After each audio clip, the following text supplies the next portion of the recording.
Chapter 15. Talk about it. As the proverbial, they often say, if you want to really learn something, teach it.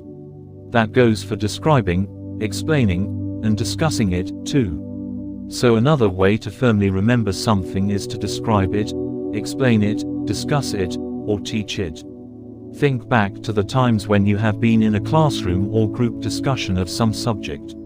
You've read a book or article or seen a film or TV show that is up for discussion, and as you talk about it, particularly if you are the one doing the talking, you find you remember more.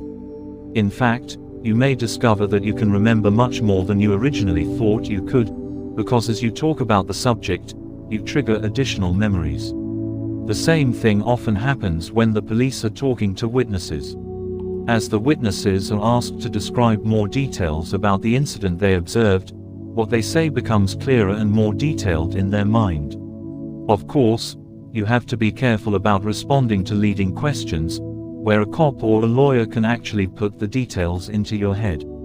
But as long as the questions are phrased in a general way to elicit more details from you, not suggest details to you, as you describe what you observed, you will see more. Thus, look for opportunities to describe and discuss with others something you want to remember, such as an experience you had or something you read or learned about. You also can imagine yourself doing an activity in your mind, or you can perform in front of a mirror or recite into a tape recorder. You can use visualizations to help you as you describe, explain, discuss, or teach something. This technique also works well when combined with the all about me approach. Think about how this material is meaningful for you, not only for you personally, but how it might affect your community or society, and thereby impact on you as well.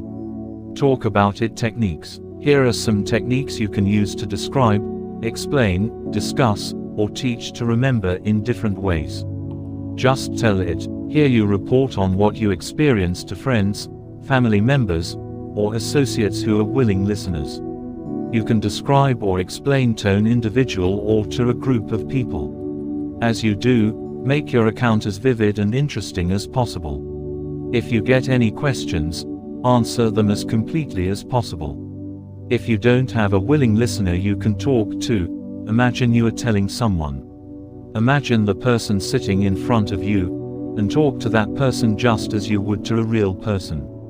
Or if you prefer, imagine you are talking to a group of people. Preferably speak aloud, since this will help to further reinforce your memory, since you are speaking and using an auditory channel. But you can also do this mentally using both self-talk and visualizing yourself speaking to a person or group in your mind.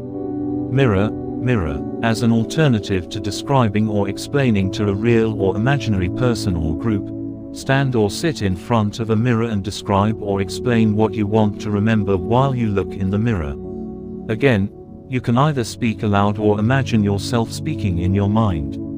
In this case, since there is no one else to ask questions, you can ask them yourself to create a dialogue and expand on your description or explanation. For instance, ask yourself questions like, "What else did you notice?" Or, "Can you explain more about how that happened?"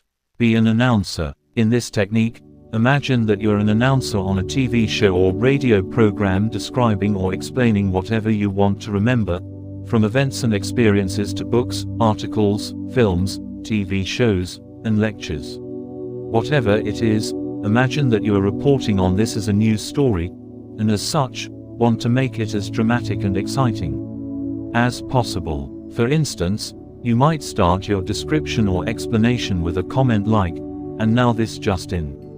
Here's some breaking news." Then, go into your account. Again, you can do this announcer technique either with a willing audience, or you can imagine an audience seated before you, as you play announcer in your home or office. Then, speak aloud or imagine yourself speaking in your mind. While speaking aloud is preferable to make the experience more powerful for you, discretion may be the better part of valor. You don't want to practice aloud if the people nearby are going to think you're nuts. Discuss it. Here you want to get a dialogue going, such as with a group that has either experienced the same event or has read or viewed the same material. The back and forth will help to not only imprint the original information on your mind, but you'll have the reinforcement from the discussion and comments by others. Alternatively, if you aren't able to discuss things with someone else or in a group, use your imagination to create a discussion. Imagine that you are in a group or in a dialogue with someone sitting before you and have the discussion with this imaginary individual or group. As you do, you can go back and forth, stating your ideas as you then agree, amplify, question, or challenge, speaking as another person.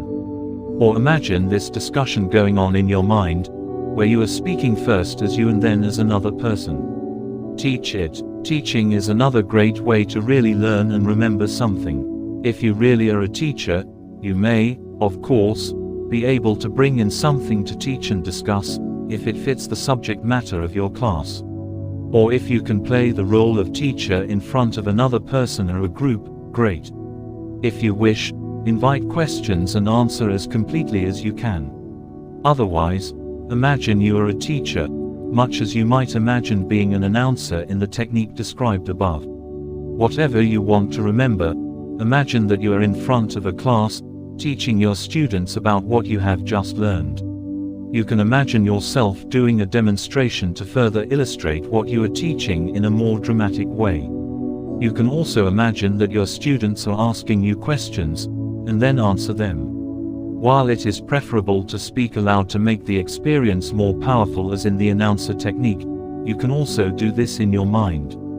Just see yourself playing the teacher, including doing demonstrations, asking for questions from students, and answering them, all in your mind's eye. Putting these techniques into practice.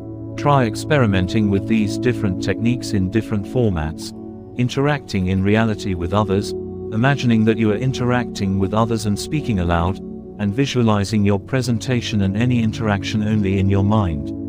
Then, notice what technique you prefer for remembering different types of information and rate how well you think you remembered what you were trying to describe, explain, discuss, or teach. For example, you may prefer the just tell it approach for describing an experience, the announcer approach for talking about something you learned in the news, the teacher technique for something you'll read about, and so on. You should find that over time, your ability to describe, explain, discuss, or teach about something helps you remember details even more completely. Use the chart on the following page to help you rate how well you are doing in using these different techniques for different purposes and in different formats.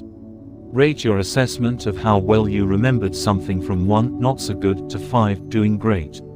Make additional copies of this form to rate these techniques at different times.